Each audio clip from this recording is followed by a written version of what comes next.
100 weekly calls were like, I don't know, they were like $200 or something on Monday, and I was just eyeing them. I'm like, those look pretty good. And then, of course, I didn't buy them, and they went to $3,700 today from 200. So it was crazy to see that. So I think I need to play in theories of strength more. But yeah, that's my overall thoughts with this market is like, there's just it's very choppy, obviously. The S&P, I didn't see if it finished up today. Um, I'm just looking right now at VOO. Yeah, it finished down today, and for the week it finished up 0.05 cents, so like barely moved. But I'll just see like what happens is in the mornings, I think we're seeing often like a bump in a few areas, and then it really consolidates. And I've seen large consolidation specifically into names like Tesla, into Apple, which we saw this week, move up 6.8%. Like I think a lot of these market makers, Nvidia, AMD, are just finding like key core areas and just all the money's pouring into there. So it's pulling out of things like, PLTR and some of the other small cap growth names, and they're just heavily targeting large cap growth. And you know what? I think that we just have to adapt and do the same. So, going into next week, I think seasonality is supposed to get a little bit better. We're on a better looking ramp. I want to play perhaps some Bitcoin miners that took large hits this week as, Bitcoin and Ethereum and all those swung down from those highs of whatever it was, 6,700, 6,600 earlier in the week. And I'm just going to be targeting more large cap growth because that's where all the money's going. Like I watched the level two data. I spent like 6 hours, 7 hours this week just watching, level two Hey, data. And level two data. Gab picking it up. Let's go. Sorry. yes, sir. Yes, sir. I'm just sitting there in the morning just watching. Like even if I'm not placing any trades, I'm just like, oh, here comes the money. And so as I'm seeing it go there, I'm gonna follow it. So that's my plan for next week. I also this week I took positions in, or very early in the week, in DMYQ and SEAH. I think those, or maybe I took those last Friday. I don't know. They did pretty decent throughout the week. Also, earlier in the week, started a position in TRT. Excited for that one. And we never ended up placing play of the week, which we got to get better at. But at least we didn't short NVIDIA, which went up 13% following earnings. So it could have been worse. But yeah, I think I'm just going to continue to target the growth in the large caps because clearly that's where people are trying to make money. Yeah, dude, I had the wrong play on that one 100%. Someone asked me earlier, like, what are your thoughts on Nvidia? And my only thing I could say was, I already got it wrong once this week. Let's not make it 0 for 2. So I definitely didn't give that. But honestly, Wolf, we weren't able to have the weekly Hobble this week. So I kind of want to use this section as a little bit of a pseudo version of that as well. I know you kind of hit it there on the dot. I'd love to go over to Brad maybe in this first session. Kind of, I know you've been on the weekly Hobble a little bit, but just kind of the quick version of any moves you made in the market this week or anything that watched instantly.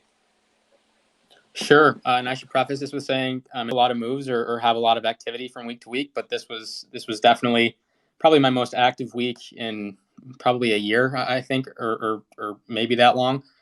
So we covered on Wednesday the disappointment that was Butterfly's earnings review. I'll publish a full report on Saturday, so I won't go into it, but that was a source of cash for me. I exited the position, went from 15.7% to about 16.6. I'm rounding here, but it's essentially accurate. And then I took advantage of this added liquidity and Mr. Market kind of being a little bit moody with the young disrupting growth stocks and innovators that I generally invest in. And I added to a lot of names. I brought the cash position back down from 16.6% back down under 16%, which I know that probably doesn't sound like a big deal for a lot of people, but 700 basis point reduction in cash position in 1 week for me is a massive move. So I'll continue to do so as this persists. I'm not calling a bottom. I don't call bottoms, but yeah, just using the pain really slowly, averaging into names. Specific names I added to Upstart, Curiosity Stream, Duolingo, Ozon, Lemonade, JFrog, GoodRx, Olo, and Gasp, Teledoc Health. I know what a stupid decision. No, I'm just kidding. I'm still very much so a believer in Teledoc. I'm gonna talk a lot about that tomorrow as well in the news of the week post. But they had an analyst day that a lot of people just kind of turned their nose at, and I was confused as to why. It seemed pretty darn upbeat to me. A company doing $2 billion in revenue this year, forecasting a 25 to 30% CAGR through 2024. Analysts were at 26%. So I'm not really sure why people were so disappointed with that. And I wasn't disappointed with that, especially considering how many hints and how many nudges we got on some of their new products, them being extremely conservative with forecasting traction and probably having a lot of upside there. But I won't go into Teledoc too much, just because this is the really quick roundup. So yeah, that's what I did. And happy weekend to everybody. That was a brutal week, but I'm long. I just tweeted this out. I'm long innovation for the long term, and this happens sometimes, and I take advantage of it, and that's how I did so this week. Love it, Brad. Thank you. Honestly, I would love to get some of the insight on the Teledoc. Maybe we can use that as your headline here. I don't know what you're doing tomorrow. Is it a newsletter that's dropping? Yeah, so it's just a weekly report. I was able to go through the investor day. So if you want to just go around to the rest of our speakers for their roundup, and then if you want to talk about Not to interrupt you. Are you still full size on Teledoc? Yeah, still full size. Nice. Have been adding all the way down. Cost basis is $168, so I'm deeply in the red. And yeah, still high conviction in the name. Just a shitty time for the stock. No, you're absolutely Undeniably. right. And I know, I know you started following me a little bit more recently, but I've been very bullish on Teledoc too, coming out of last year. Oh, cool. I love the long-term prospects of the company, but yeah, this price action was brutal. Just for me, from an opportunity cost perspective, I got out a while ago. I was up about a 40% and got out when it was on the downturn. I just felt like there might be a better price technically. My goal, Brad, I know you said this at the start, how fundamentally focused you are, and I know you're so investor focused. My goal by the end of us talking a few more times is to get you a little bit in more on the technical side and help you get in and out of some of these long-term positions you're in with the best cost bases. I think honestly, bro, that's something that if you added that to your trading, you would be world-class elite. I really feel like that. So that's my goal going forward as you come on more of these spaces and as we talk more. That's my goal, is to get you kind of in, taking the profits when these are overextended sometimes. Yeah, and I mean, just to talk about profit taking, I guess, while we're on the topic, and always will embrace, or not embrace, but I certainly understand the technical signals can be very, very telling, and so I mean, I trimmed Upstart at 400, trimmed Lemonade at 180. So I'm not buy and forget and just leave it alone forever. I'm very much so buy and verify. But I mean, obviously, I'm excited to learn more about technicals from you, because yeah, I'm definitely very much so fundamentally inclined, and I don't borrow a lot from Warren Buffett, but I do borrow his time horizon. So yeah. And then stock market, or Evan, I can call you by your first name. Evan, if you just let me know when you want me to talk about Teledoc Investor Day, and happy to do so. Perfect. Ooh, I was having trouble unmuting there. Perfect. Yeah, we'll get to that in 1 second. I want to get to stock talk, bring him into it. Before I do that, I just want to throw this out there. These speakers we have up here, it is a small panel this week. We're probably going to only go to a 445.5, but the quality of the speakers is not dropped at all, not one bit. This is one of the best spaces we have. I love having Brad up here. I love having Stock Talk up here, and Gav, my co-host. Stock Talk probably is going to be the co-host for this going long term, so I'll have to start reword my thought process there. But all amazing. Brad is one of the best fundamental analysis people on here. I always love listening to his stuff. He's going to be dropping something tomorrow, so make sure you check that out. We'll hear a little bit more from him in a minute on that. Just make sure you're following all the speakers up here, and I want to throw it to you, Stock Talk Weekly. I don't know if you've been on Gav's Weekly Howl at all, but pretty much just any trades or whatever you made this week. I know you're an active trader, so maybe one or two that stood out. Yeah, would love that at the start. Yeah, I mean, the trade of the week, for me, definitely had to be TRT. We were in Monday at 490. I added a lot more size at 590 on that first dip after the first pop. So, I added a lot of size on this trade. It's run now, well, at the peak, well over 100% in 3 sessions.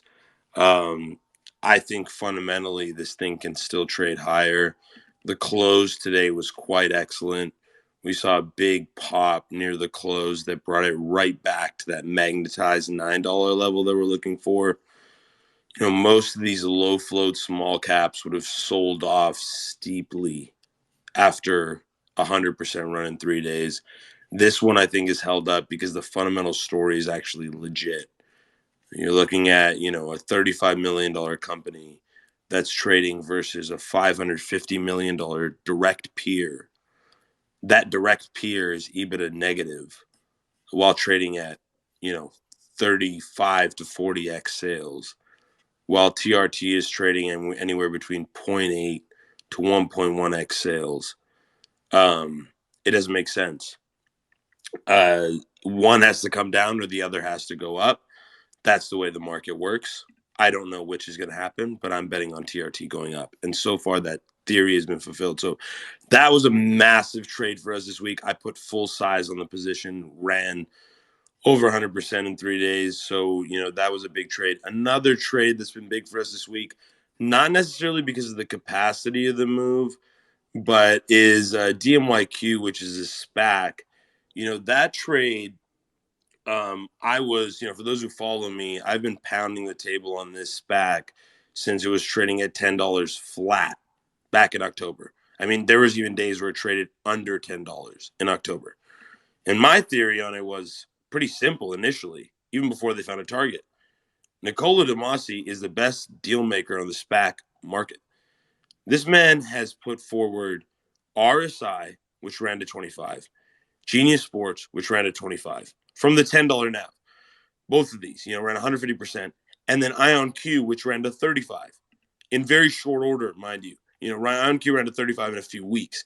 So, seeing the performance of his post SPACs, I was like, it's a no-brainer. And then he ended up getting Planet as the target, which, for those of you who don't know about the company Planet, which DMYQ is merging with. So, again, I have to kind of repeat these things because some people in the crowd may not be familiar with SPACs, but SPACs are essentially trusts that are created to bring smaller or more speculative companies to market. But I'm going to post right here above in the FinTwit Friday in the nest above you is a small summary tweet about some of the metrics that I think make Planet a really special business. So this is a satellite imaging company, the only one in the world that does 25 terabytes of satellite image data daily. That means every single day of the year. Of their current revenues, 90% of their current revenues are recurring. Out of their current revenues, out of their annual contract value of their current revenues, and this is all in the tweet above. I'm really just reading off the tweet. So for those of you who want to see the tweet, you can see it in the pin nest. But 70%, 73% of their annual contract revenue is multi-year, and of those multi-year contracts, the majority of them, so over 50% of them, are between 5 to 10-year contracts.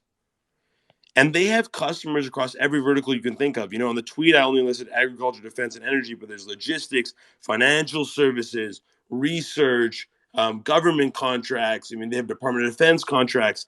The list goes on and on and on. They have a massive moat, and not to mention 110% net retention rate.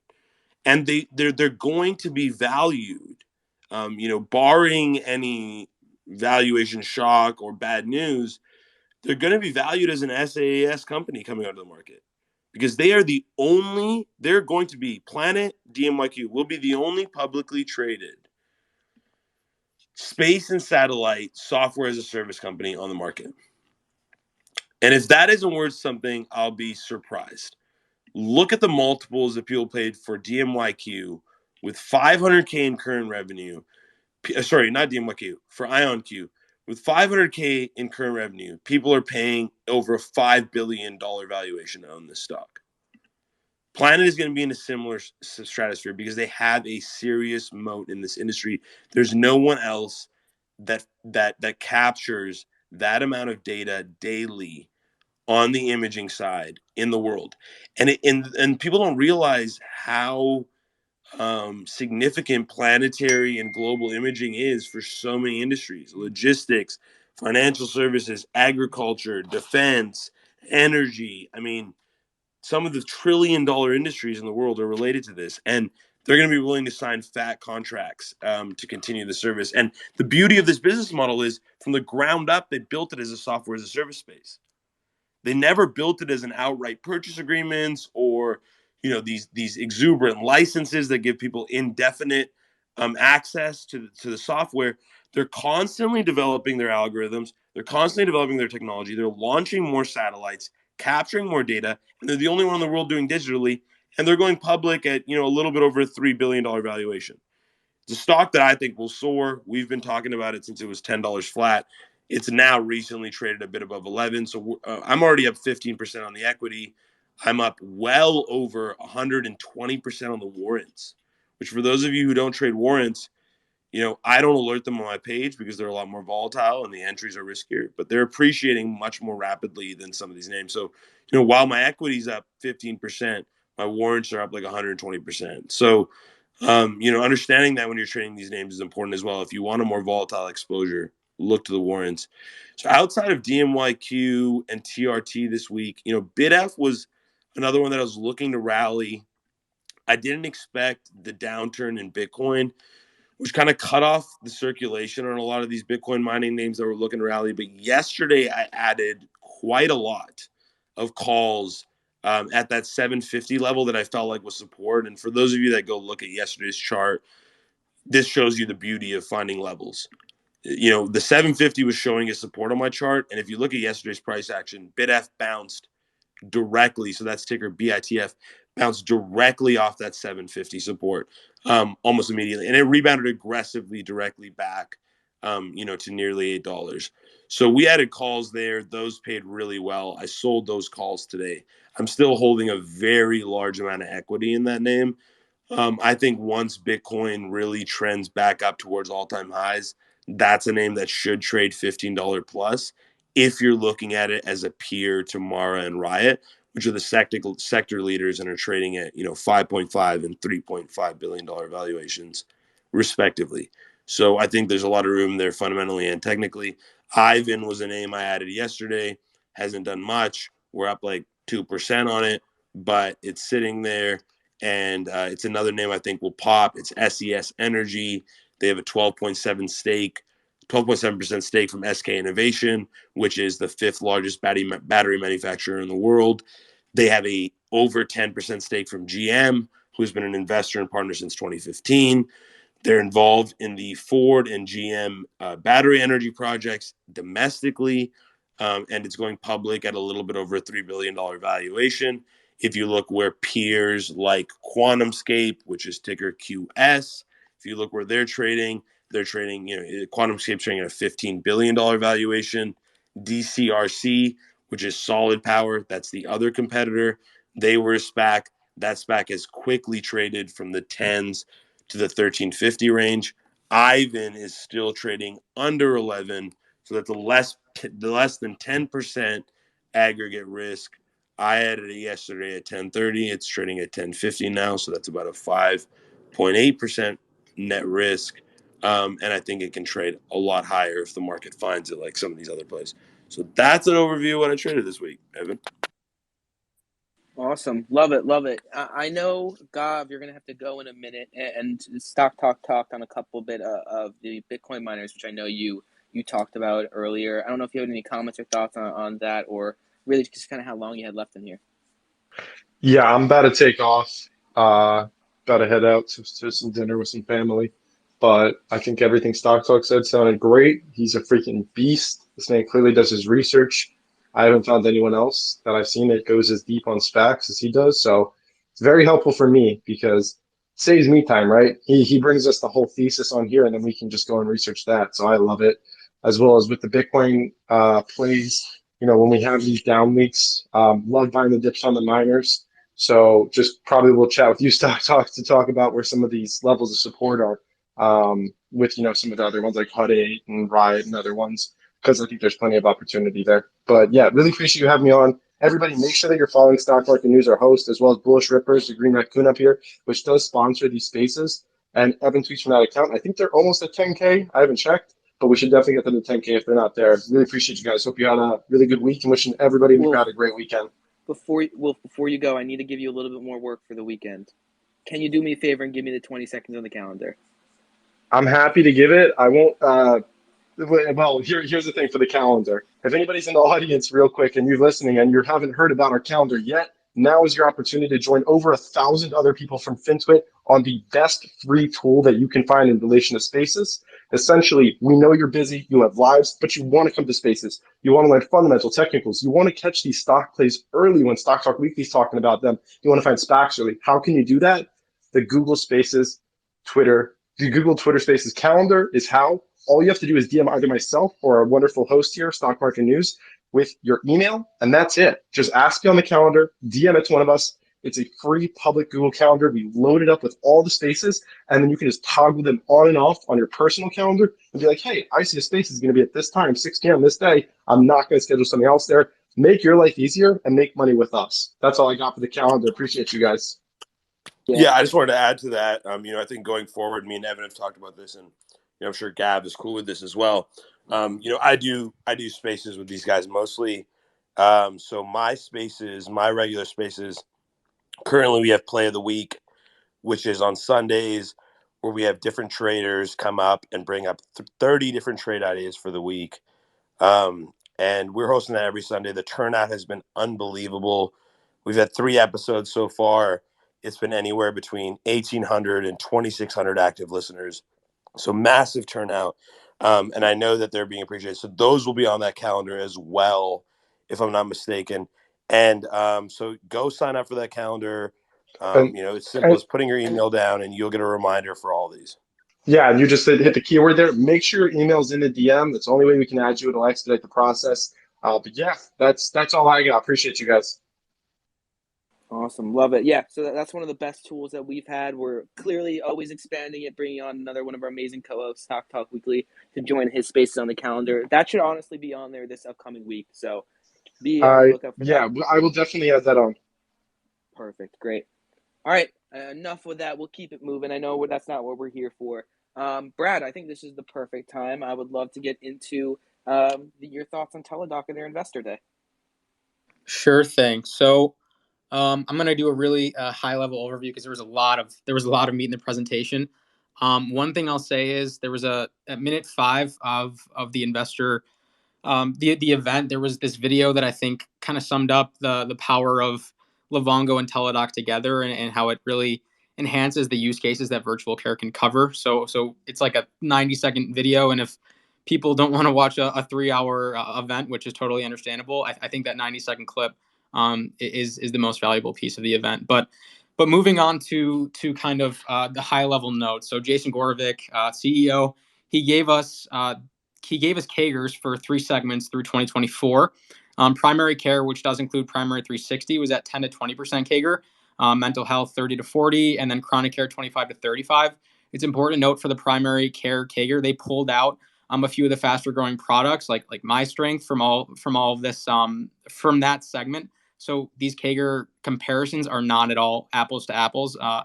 And I want to also reiterate that Mala, who is not a pumper at all, that's the CFO, Mala Murthy, one of my favorite CFOs in public markets, just gave us so many hints throughout the event that wink, wink, this is really conservative.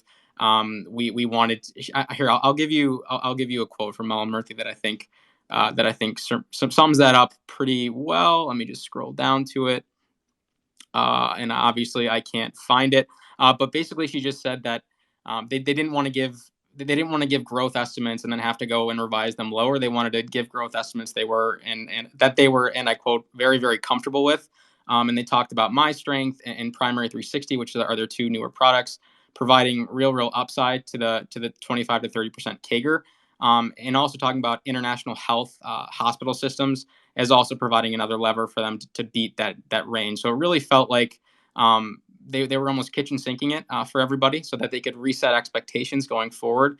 And the reset honestly wasn't all that different from what they were forecasting beforehand. So again, I talked about 25 to 30% consolidated CAGR, and analysts through 2024, and analysts were at 26%. And I mean, this company now trades at I think it's $19.5 billion in EV, and in 2024, it's going to do very conservatively $2.8 billion in gross profit, not in sales, in gross profit. So yeah, so people turning their nose up at the event, I think are putting it in the same bucket as maybe a really hyper growth disruptor trading at 70 or 80 times sales and 100 or 150 times gross profit. And this is not that at all.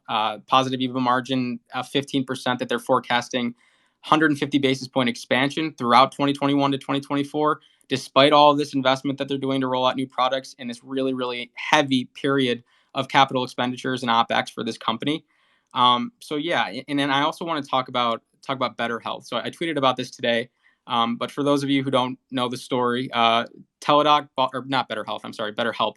Teladoc bought BetterHelp in 2016, or it was 2015 or 2016, one of the two, I don't know, for $4.5 million. BetterHelp gave us a very, I'm grateful that they gave us a revenue estimate for 2021 of $700 million in revenue. So they bought it for $4.5 million 6 years ago.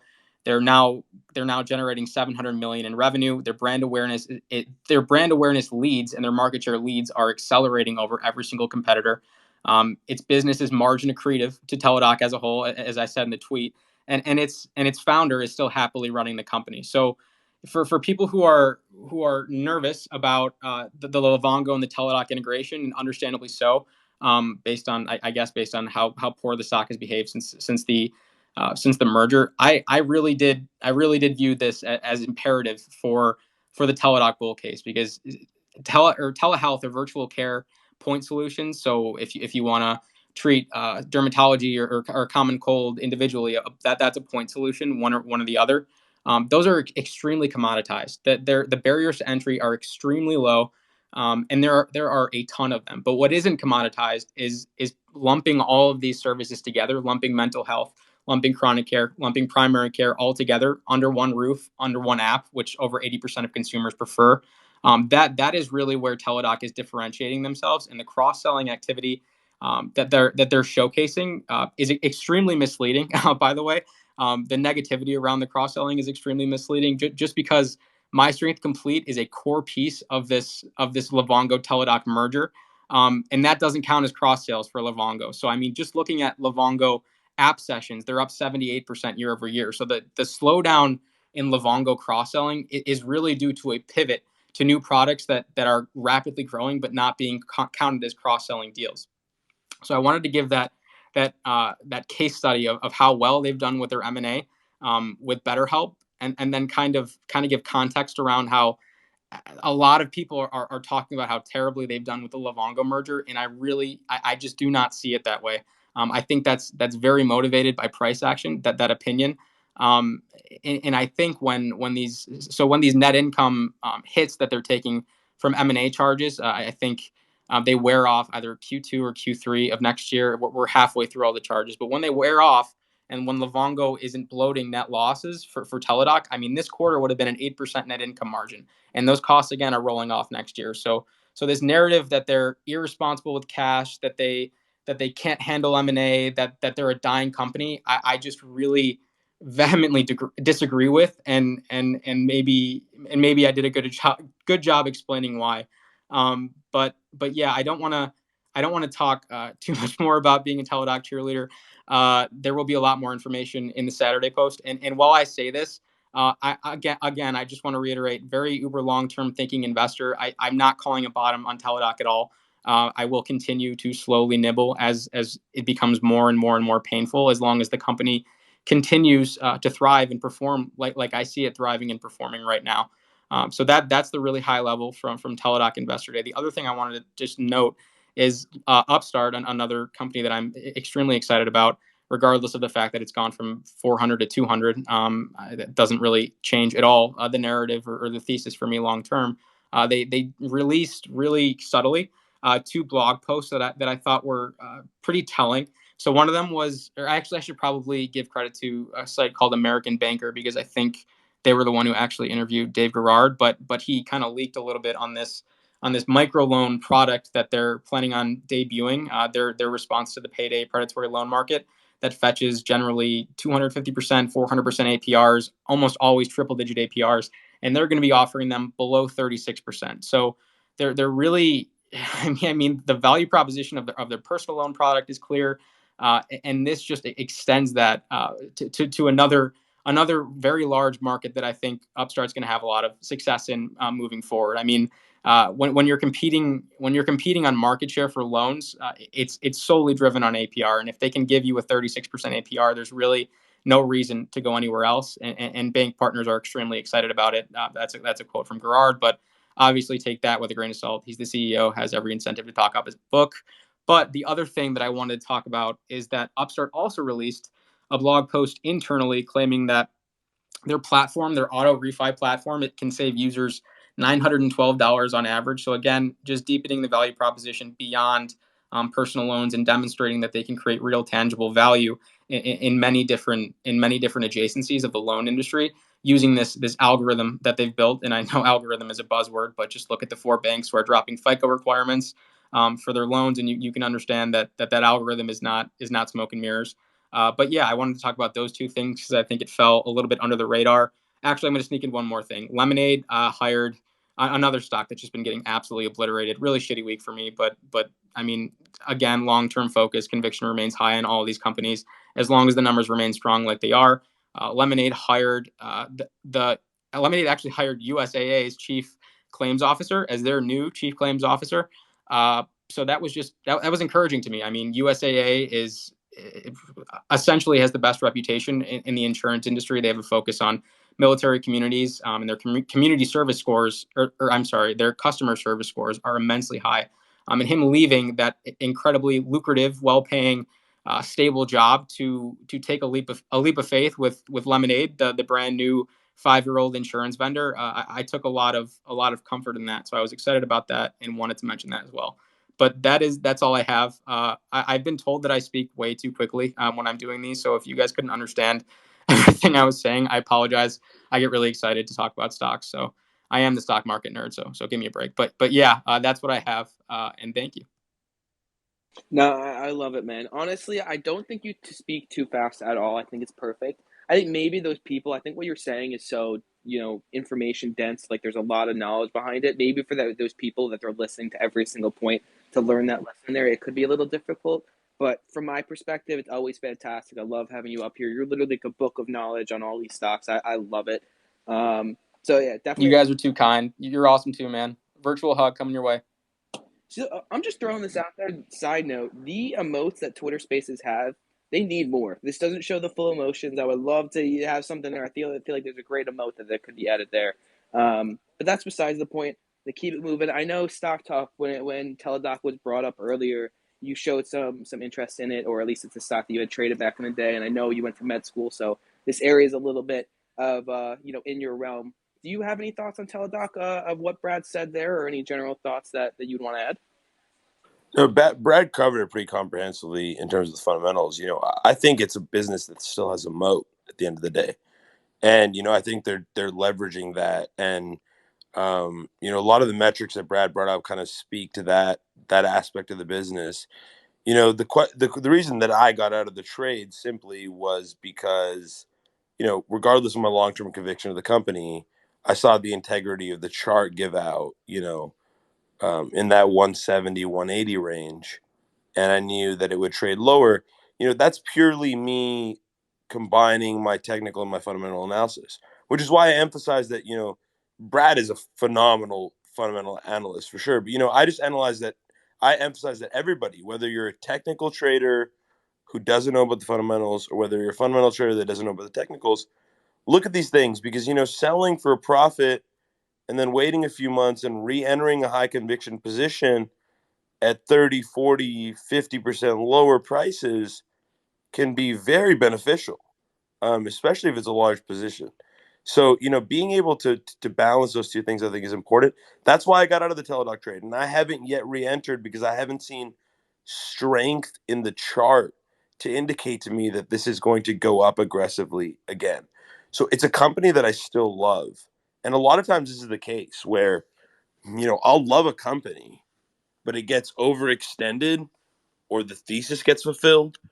And so I get out of the position and then I'll revisit it, whether it's during a market crash or a market correction or a couple bad earnings reports, whatever it is. The reality is that no matter what the company is or no matter how much you love it, in most cases, it's the better allocation of your capital, right? Opportunity cost is really what it comes down to. If your goal in this game is to make money, which for most investors or traders, that's the goal, make money. If that's your goal in this game, then opportunity cost, in my opinion, is very important, and that's why I prioritize these things. If I see a chart breaking down, and I know I'm holding this position, I'm massively in the green. The chart is breaking down. This is going to trade lower. Why wouldn't I sell it? And that's the way I think. And that's regardless of my fundamental narrative on the company. There are a lot of great growth companies that I've traded up and sold for profits, and they're companies that I still love. But I'm not in all of those names because I know when I should be in, when I shouldn't be in. I know when the themes are hot. I know when the supports have been confirmed. I know when the chart's been consolidating with a high enough average volume for long enough that it's springboarding for a move up.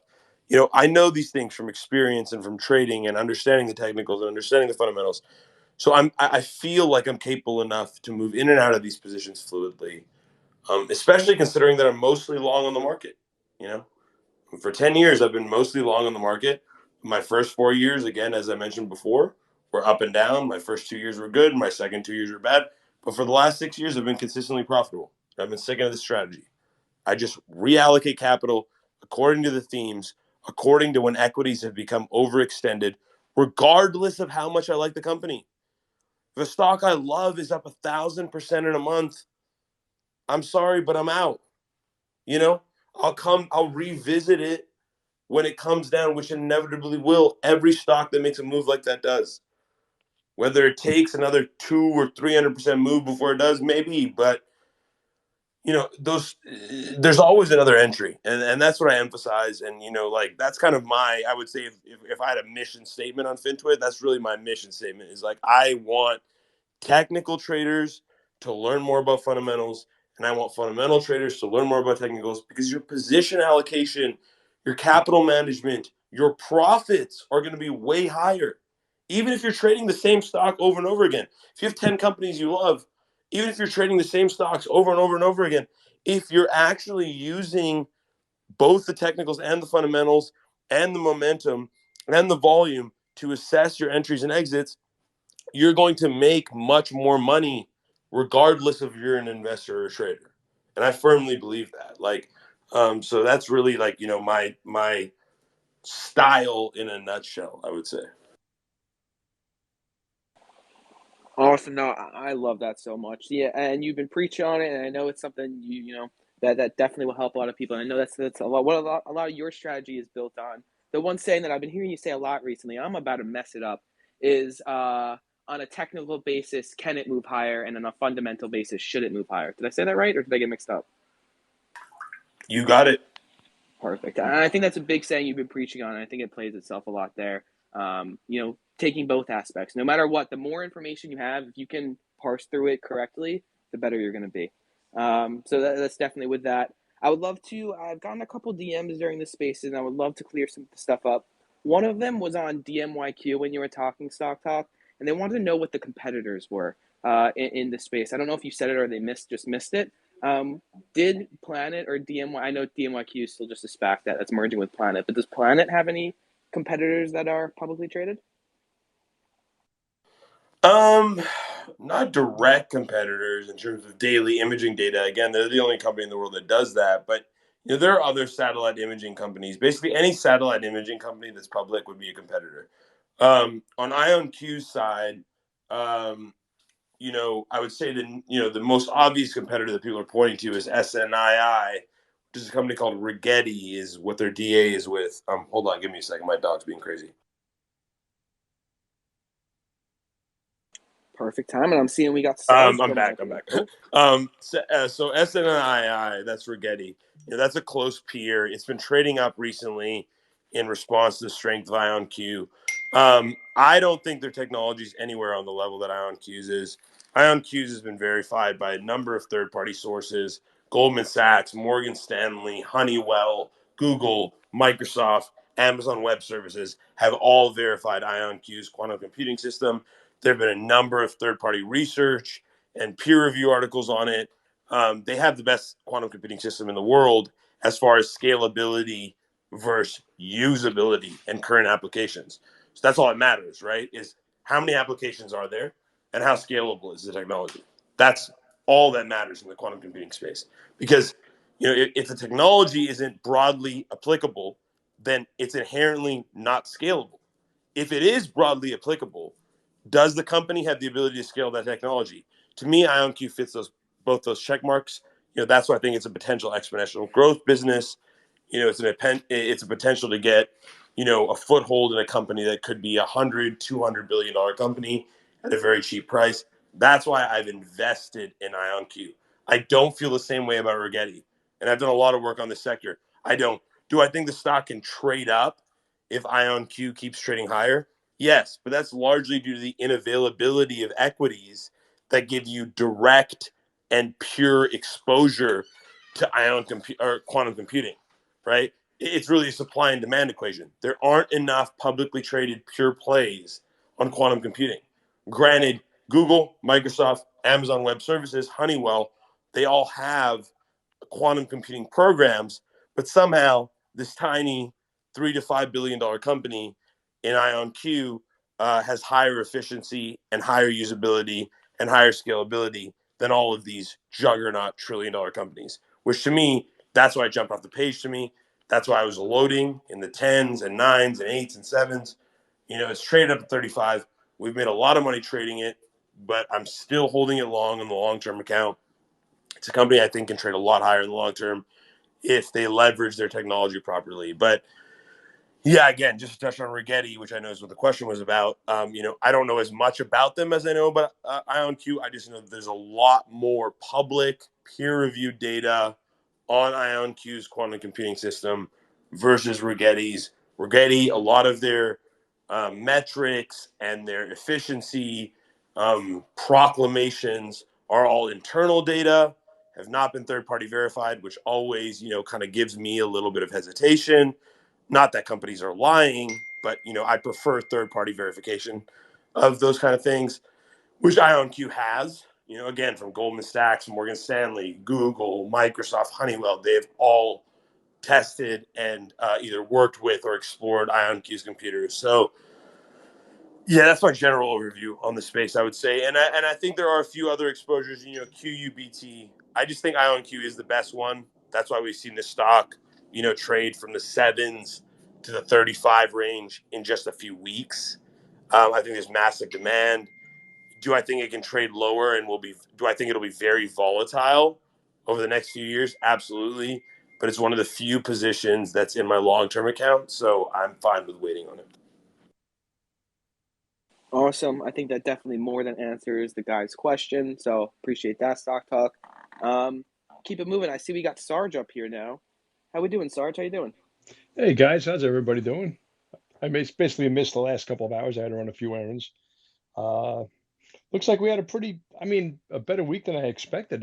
When we were just about halfway through it, huh?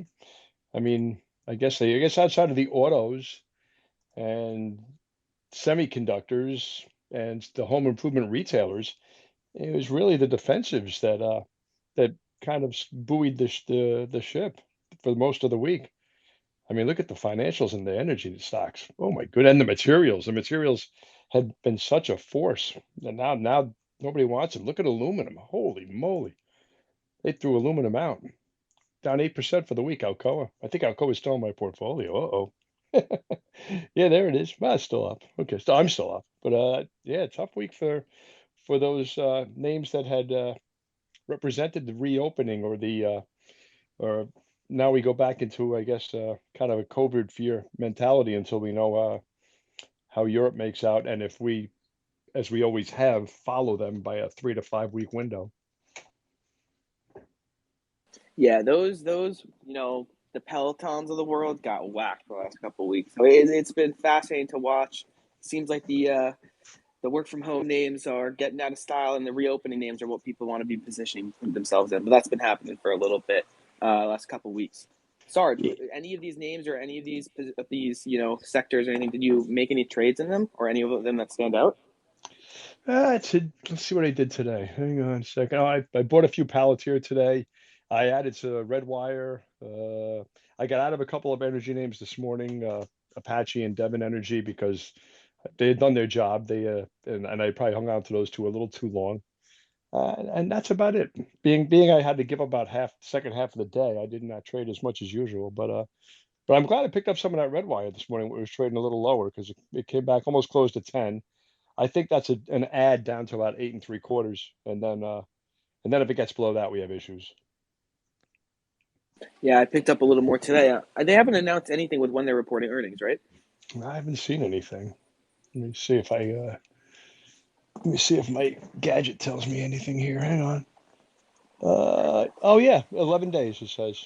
Okay, really? 11:30. So there you go. At least that's what my little program's saying. I don't know if it's confirmed. Maybe it's an estimate, but November 30th is what I'm told. Perfect. Well, I got one more question to throw to you, and then we can maybe throw the same thing to a bunch of the other people. So this upcoming week is a shorter week in the market, Thanksgiving, obviously, and that generally means lower volume. But is there anything that you've noticed around maybe this week, Thanksgiving in general, or maybe other similar holiday type weeks that besides just the low volume that takeaway or anything people should watch out for next week? Well, the problem with these kinds of weeks is that guys who work for commission and guys who work for their P&L, the pressure is on this week because your nut is higher. What you have to earn per day is higher this week, especially since it's really only a 3-day week because Friday, you never know if there's going to be any action at all.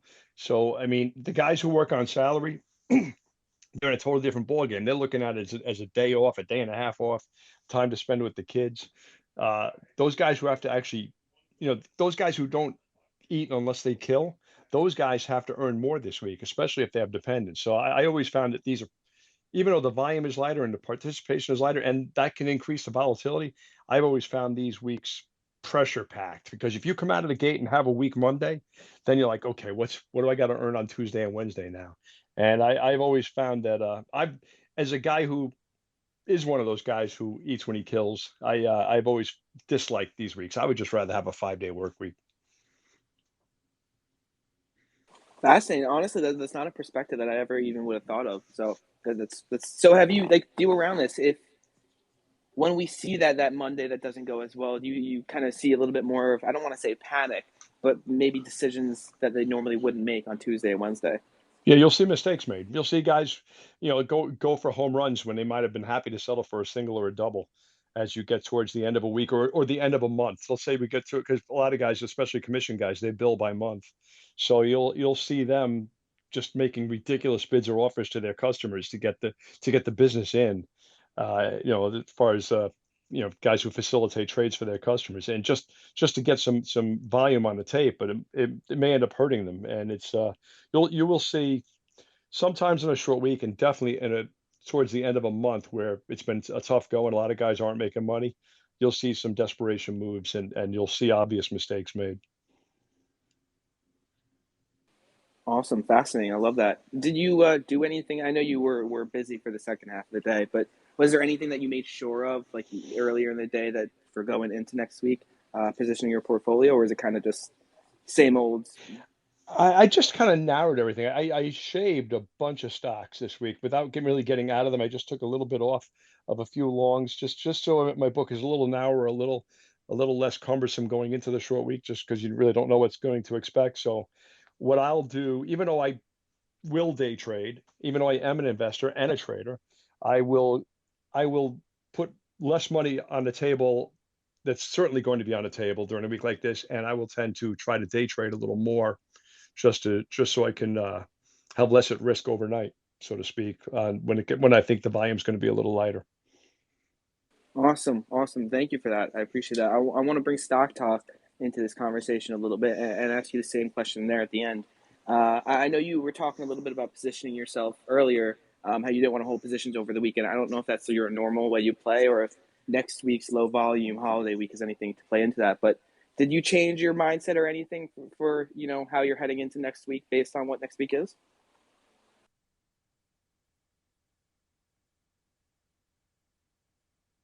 Stock Talk, you here? Maybe his dog's got him again. The dog. He posted a picture of the dog in the feed. Nice looking It's dog, pretty right? cute. I It's a saw that. cute dog. Wait, what happened? I heard stock talk and then some of my dog. What's going on? Well, we saw your dog, pictures of your dog. I think it was today or yesterday. He's got a nice looking dog, blue eyes. It's Oh, so rare for a yesterday. dog. Yeah, well, he had blue eyes when he was little. Yeah, I'll post it up here for those who didn't see it. But yeah, no, he's a cute dog, but he's a handful. He still acts like a puppy, and he's like almost 100 pounds now. That's hilarious. I love it. He's a cute puppy though. Cute big dog now. Yeah, I Just posted it posted up there. on the top for all the puppy fans and dog fans. You can see that in the nest. Stock That's Talk. his name's Leo. What? I would love to come. Ooh, let me just get that one. Gerg, throw that back up in a second so we can get people to see his dog up there. Give it a minute to sit up there. Stock Talk. We were talking about next week being a low volume holiday type week. And I know earlier on the spaces you were talking about trimming some of your positions because you didn't want to hold over the weekend.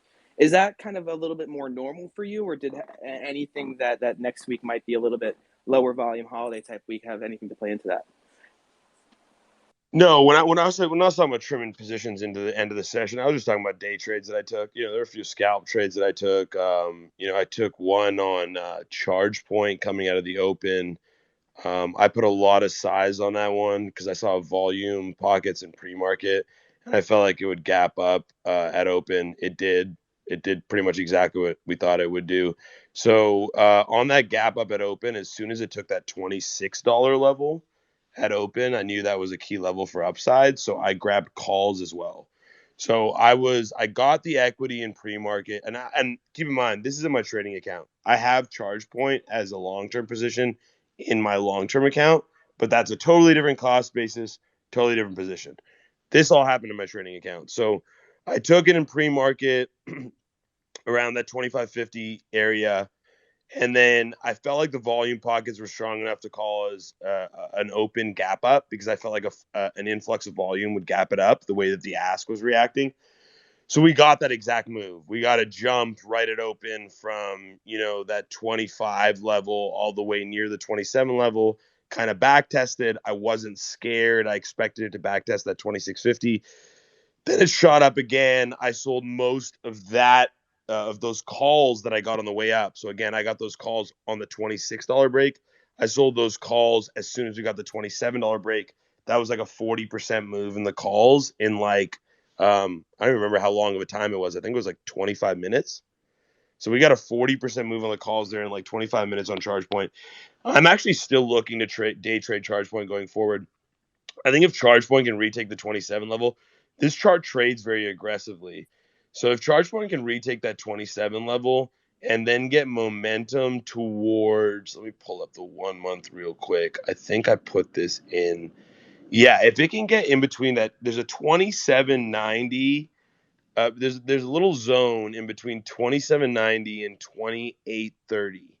And if it can come out of that with volume, I think charge point breaks out back to the low to mid 30s.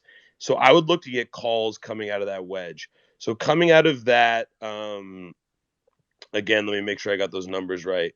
So charge point coming out of the 27.90 to 28.30 gap, I would look to get calls there again to trade that. It's a very tradable equity for those who have traded charge point before. Super nice to trade. Very even, good liquidity. It follows the levels nicely. There's a few exceptions to that in the last few months, but for the most case, follows the levels nicely. Really nice name to trade. Evan, what was the core of the question? I even forgot. I don't know how I got into charge point. Were you just asking my positions? No, I love that. I love that. Honestly, it was a great Sometimes thought I get on lost charge talking about point. stocks. Sorry. So What would you really, say though? next week's going to be a holiday, light volume, anything like that. The original question to Sarge, if you want to jump in on that as well, is kind of any effects you've seen in the history, kind of what that type of week does, and then how you were positioning yourself if there was anything you're changing for heading into that week. Oh yeah, yeah. So yeah, when I was talking, I know that now I remember. You brought up me talking about cutting off positions today at the close. Yeah, yeah, that's exactly the question. So those were just my day trades. So that was the rest of these day trade charge point calls I got because I got the short term expiries on these calls, right? So they were up already. The rest of them after I sold that pocket plus 40%, the rest of them I let them ride, and they still ended up close to that. So I got rid of the rest of those. Not that I think it can't trade higher on Monday. It might, but I just don't want to trade these, short term calls and hold them over the weekend. I just don't want to do it. We had a nice move with DMYQ coming into the close as well. That's what I'm holding with a lot of size. I put like almost 20% of my portfolio into DMYQ when it was trading at 10.05, and now it's trading at 11.60. So I'm up on like 15% of that massive position. And I'm holding it because I think that trades a lot higher. BidF, I'm still holding. TRT, we trimmed into some strength this week, but the relative strength and the lack of selling pressure has really kept me encouraged on this one. I'm still holding full size on that as well. I also added Ivan yesterday, battery tech company, SES, partnership with GM, partnership with SK Innovation, who also has a 12.7% stake, fifth largest battery manufacturer in the world. I think that name rallies in sympathy to QS and DCRC coming out of merger. I think that thing trades a lot higher than 10 in my opinion, especially considering what QS did. And then Lucid continuing to trade in and out of calls and puts on that name. I have covered calls at the 70 strike that I sold expiring in January. I expect those not to hit, but who knows? There's a lot of call volume and momentum on this stock. So, it could trade above the 60 level if it retests. So that's generally what I'm looking at, what I've traded, and why I mentioned that about getting out of those day trades, because those day trades and sympathy trades, I don't stay in past the week. Something Stock Talk has mentioned a couple times is trading in different accounts, trading in his day trading account or his investment account. And this time of year, actually, when things start to slow down, if you are a newer trader, for some of the folks out there, this is a good time for you to reorganize yourself or to organize yourself if you've never done it before, and decide if you want.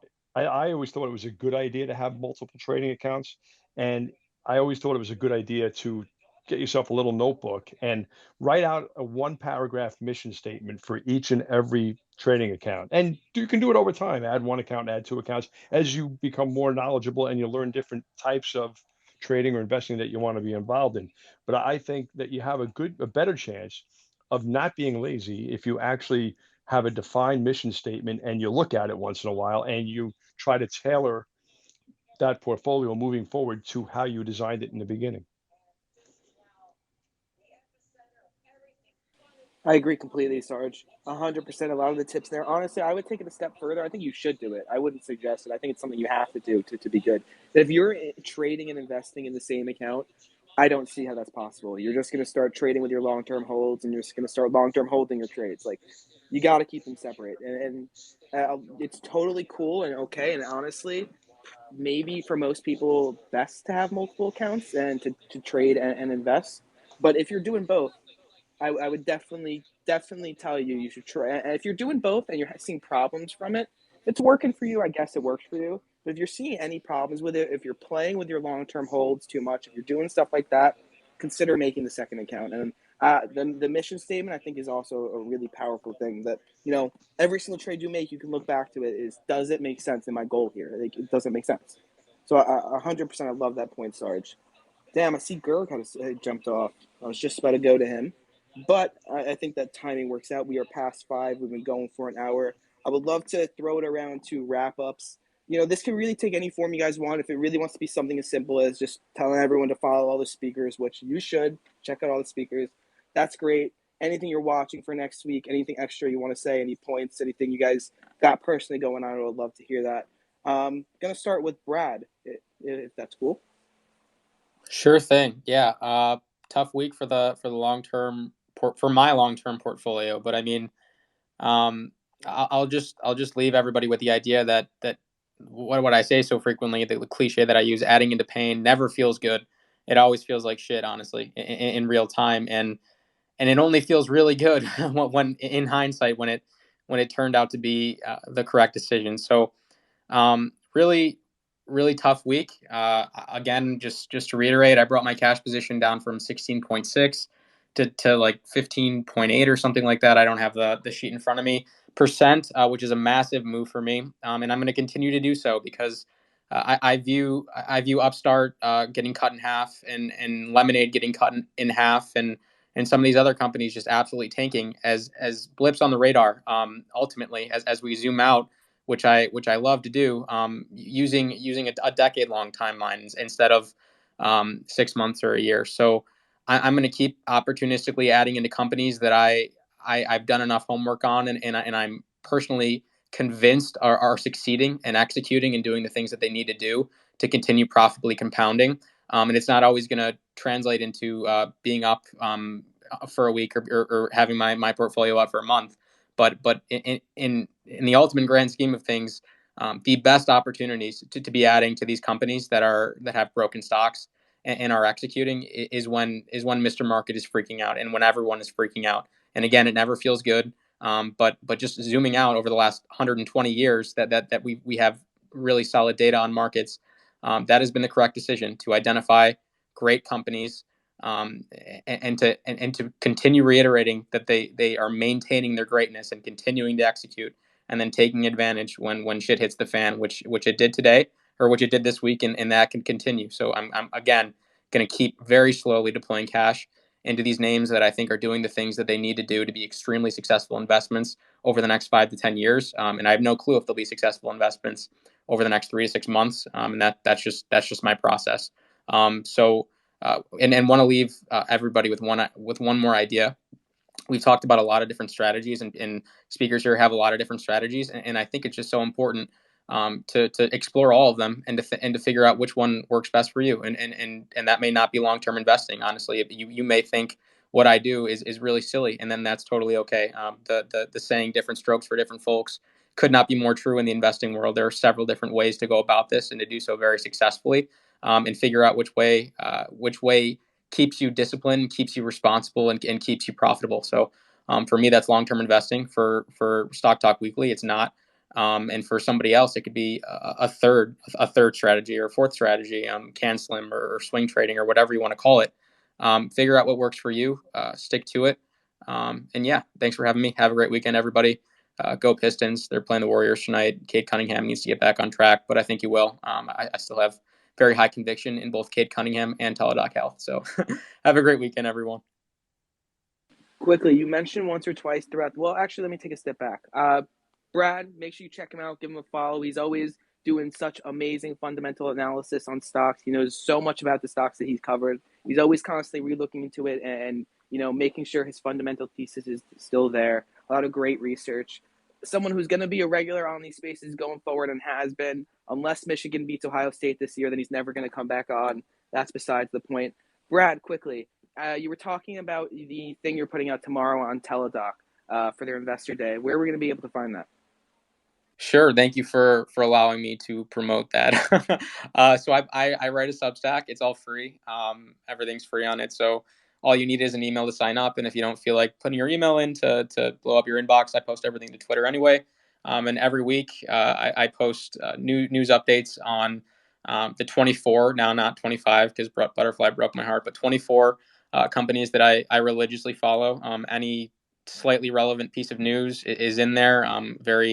As very much so a brief synopsis of all the important information coming out. So this week it'll be earnings reviews from the three companies that I had reporting earnings, and then the Teledoc Investor Day and SoFi's Anthony Noto interviewing with Citibank and so on and so forth. So that's what I put out every Saturday, and thank you for giving me an excuse to talk about it. I appreciate it, and go Blue, Evan. I was just about to put up the 100 emote, but then you said the go blue thing, so I had to stop myself. But no, I agreed with the first part, and I appreciate you having coming on here all the time. Sarge, I would love to throw it to you for wrap ups, anything like that. I think you heard the first part. Yeah, sure. Just keep your eyes on the yield spreads. Get ready for what will probably be something of a quiet week. Merck has a research call on Monday. Zoom video reports Monday. Tuesday, you get Best Buy, which is usually a pretty volatile response to that name when it reports.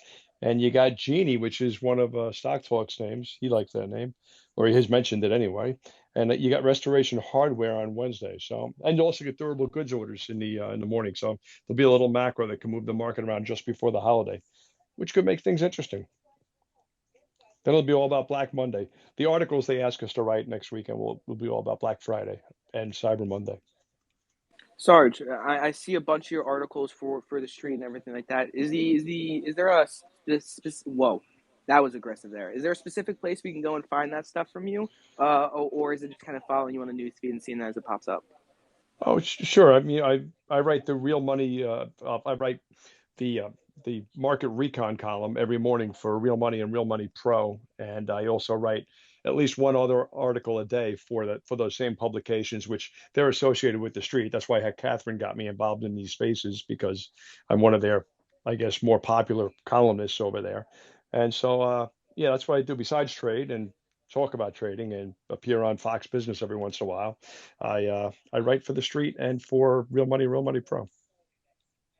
Perfect, love it. I see all those articles just by following Sarge, so just make sure you do the same. They're all great reads, very knowledgeable guy. Love having him on these spaces. I definitely need to do a little bit more reading of those articles and articles in general. But I always love hearing you speak on here, Sarge. And what I do read from those articles, there's always entertaining and very educational. Oh, thank you. Love it. And then last but certainly not least, we got my co-host up here, Stock Talk Weekly. Yeah, buddy. Yeah, I'm glad we did these today. For those of you who were in our space earlier with Guy Adami and Dan Nathan, I hope you guys enjoyed that. We had a lot of fun doing that, and I think it was, a great way to kind of intersect some of this us versus them, sentiment we see with retail versus mainstream media, and something I want to kind of bridge. So I enjoyed that, and hopefully Evan, we'll get to do that with them regularly, whether it's on our shows or their shows. But yeah, good week in the markets for me. Really good week, actually. That's good week is an understatement. Really excellent week. TRT paid us really well. DMYQ, I mean, we've been sitting on that for a while. Finally started moving. IonQ obviously had a monster week. Lucid had a monster week. Tesla's now recovered back, just 8% off its highs. So the names that I own or have positions in have done exceedingly well this week. The one that has not, I would say, is RDW, which it's been punishing to lose some of my unrealized gains on that position. I'm being a little bit more flexible than I normally am with my rules, just because I really love the company, and I'm kind of waiting for that ER to change or adapt my thesis. But still long on that name despite all of the volatility. Obviously could have made a better decision there about taking profits and re-entering, but it's a very high conviction name. The near-term volatility is not too concerning to me. I feel like it's a bit of an overreaction. So, I'll continue to hold on to that, and see what happens with the ER. But outside of those, that's mainly what I've traded. And, what I just wanted to say in closing is thank you to the hundreds of you. There's between, I think the lowest our spaces ever go is like, 350 or 400 listeners, which is still a lot, compared to a lot of the other spaces we see. And, some of ours are getting, 1,500, 1,600, play of the week, which I've been hosting every Sunday. We've been getting over 2,000 listeners on almost all those episodes. So to see this kind of support is phenomenal. Like, thank you all as listeners who come in here, and whether you're actively listening or passively listening, we appreciate it. And hopefully you guys, a lot of you get chances to ask questions. We try to do Q&A on most of these sessions, but follow everybody up here. Follow Evan, my buddy Stock Market News over here on my left. Follow Brad, great fundamental analyst, a lot of detail on his positions. For those of you who are investors, it's definitely a page you need to follow. Sarge 986 over here is his handle, but we call him Sarge. Really intelligent guy, really open-minded. He's not one of these old school guys that is going to kind of curb the new ideas. I know he's gone in a lot of names with me, like IonQ and TRT and some of these names that have performed well recently. So, definitely give Sarge a follow. He writes some great pieces as well.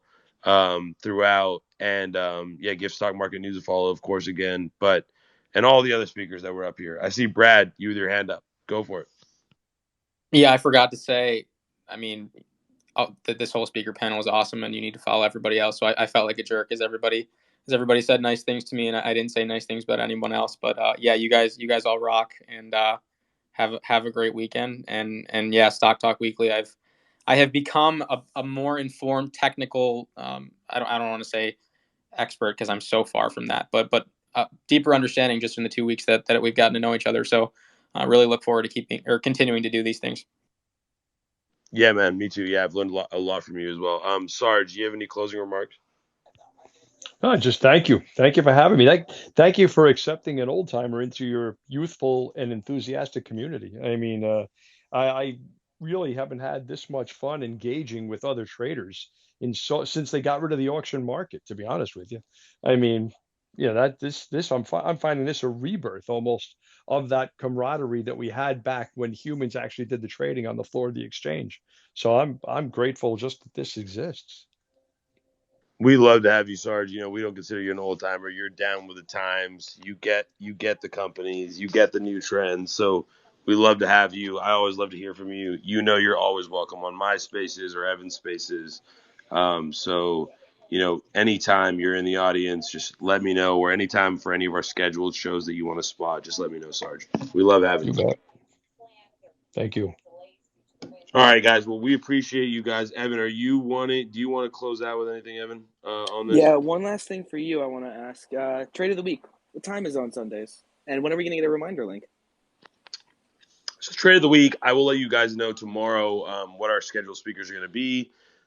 We usually have, some of the biggest traders on FinTwit, technical traders. We have fundamental traders, and basically what play of the week is we kind of just discuss 30 different trade ideas for the upcoming week, and we shout out the winner at the end of the week. So I haven't done the work yet, but that's what I'm going to do tonight is find out who won this week.